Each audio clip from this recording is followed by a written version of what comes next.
Bill Panoff here for Porthole Cruise and Travel Magazine, and we're here with the president of Atlas Ocean Voyages, Alberto Aliberti. How are you, Alberto? Doing well, Bill. Thank you so much for having me. It's great to be here and exciting to talk about all the happenings at your cruise line and the itineraries and the new ships. And it seems like you guys are on an upward trend.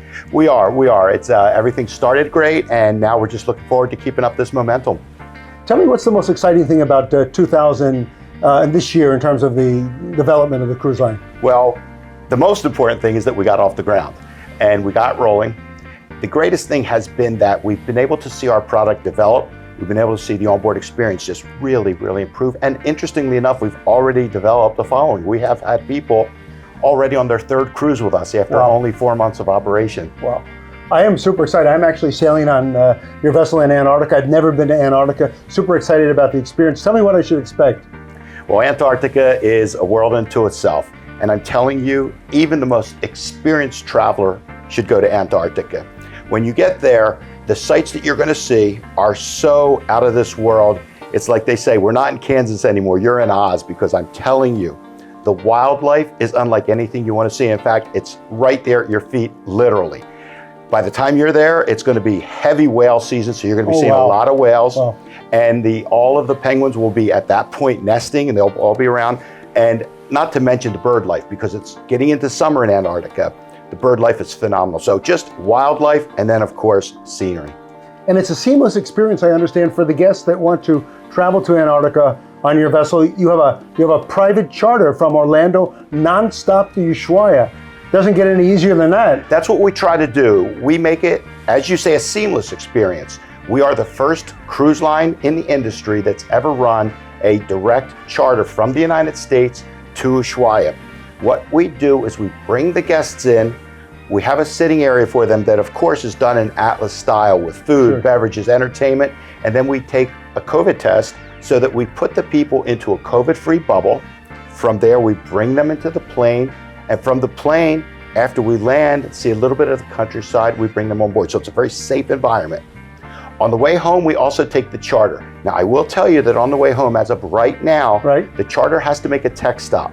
Not because of Atlas's concerns, but because of different federal regulations, the Ushuaia airport's, quite frankly, inability to service some of the issues that the federal government needs in the US is causing us to a tech stop. But even with this tech stop, we are still the fastest plane from Ushuaia to the United States. So it's a great customer-friendly service. I am super excited. So the first 2 days could be hit or miss in terms of the weather. I mean, there's no predicting. It could be Drake's Lake, or it could be a little bit of a roller coaster. It's true. Many people fear the Drake Channel, but I'm telling you, don't fear it because of two reasons. One is, as you mentioned, it's a 50-50. I've been through it 4 times, and it has been 2 times challenging and 2 times very comfortable. I do recommend that people do put a patch on, especially if you're at all concerned. Sure. If you're a rugged sailor, you could do without it. When you go through the Drake Lake, there is so much to see there, even in the transit. The whales will be next to you sometimes, porpoise. It's just amazing, the wildlife. Don't use that as a reason to not go. I strongly tell people that. Sure. So you can go ashore. I mean, your vessel is small enough that you actually have Zodiacs going ashore, as opposed to the larger vessels where they don't have that opportunity. Absolutely. We don't do a drive-by by any means. When you go, you're going to be stopping twice a day. You're going to be stopping in the morning and then after lunch. Different locations selected by our very, very capable expedition leader. His name's Henry. He'll put you out on a Zodiac and a Landwall.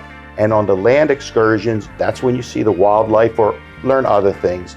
On the Zodiac tour, that's when you see the sea life and the formations and the ice and such.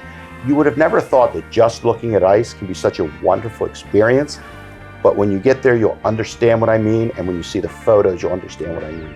Tell me about the cold plunge. I understand you offer this as an option for some guests who actually want to just go in the icy cold water for moments and just experience that. We do the polar plunge, and it is a fun event on board the ship. The polar plunge is more so, it's another thing that you say, look what I did, been there, done that. Add that to the bucket list. Almost a bucket list adventure, and it's fun. I recommend everyone to do it because, sure, it's cold, but it's summertime in Antarctica, so the coldest it is for US temperature would be about 28 is the coldest it would be, but generally it's going to be between 30 and 34. And layering is very important, obviously, going to Antarctica. You know, you can't go with a suit and jacket. You have to wear proper clothing, obviously, and you include some of that. It's correct. Layering and dressing is very important. So for that reason, on our website and on your pre-cruise documents, you'll be given very explicit instructions of what to bring with you. Waterproofing on the outer layer is the most important, and to help that, we give you a very attractive Atlas Ocean Voyages winter parka, so that you're seen, it's very attractive, but also, quite frankly, it has a reflective, safe color, so everyone can be identified. Yes. I can't wait to go. What's new for the cruise line next year? Any new exciting itineraries or anything you could share?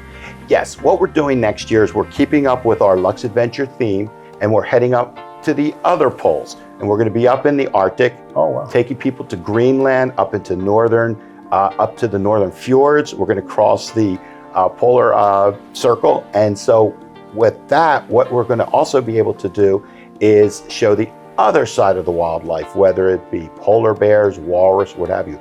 In addition, what we're doing is we are actually going to do what's proven so far very popular is we're circumnavigating the British Isles. Right. It's going to give people who enjoy things like golfing a chance to get on board us too. Our ship is well accommodating to golfers because we have our locker room downstairs. People bring on their clubs, everything's taken care of A to Z. So that's a good experience too. Those are looking really exciting, and then we are going to spend time in the fjords and the Scandinavian capitals too. Will you arrange tea times for guests at these different courses along the itinerary? We are. We're going to have a service which takes care of the golfing needs. That's very popular, and that's, as I mentioned, one that's already selling very well. Well, very, very exciting. Look forward to speaking to you after my return from Antarctica, and I am super excited to go with Atlas. And Alberto Aliberti, a pleasure chatting with you, and onward and up with continued success. I'm Bill Panoff, and you're watching Porthole Cruise and Travel.